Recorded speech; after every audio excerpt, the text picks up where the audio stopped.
So yun guys, welcome to my vlog. It's Robert's Vlog again. So yan guys, araw ngayon ng Tuesday at tapos na tayo mag-duty at magluluto na naman tayo ng ating kakainin. Sardinas at ang patatas at ang pangpagana ng itlog at ang sili. So yun guys, magluluto tayo ng tinatawag na sarsyadong sardinas na may patatas. So yun guys, ang tabay lang, eto na. So yan guys, nag-init na nga pala tayo ng kawali dyan at nanghiram na naman tayo ng lutuan. So yan guys, simulan na natin yan. Uunahin nga pala natin dyan na isa lang ang patatas para lumambot.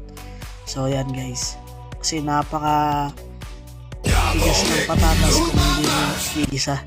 Para mabilis lang ba. So yan ang tinatawag natin na sarsyadong sardinas na may patatas. So yan ang aking gawain dito sa bansang Saudi Jeddah. Kailangan marunong ka talaga sa lahat.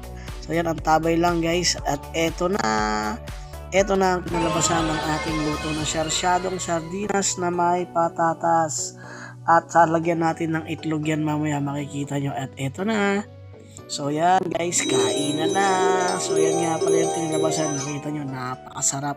Mukhang masarap na naman ang kainan yung inyong vlogger ngayon. Kainan na. So yan guys, thank you for watching. Dito lang kay Robert's Vlogs.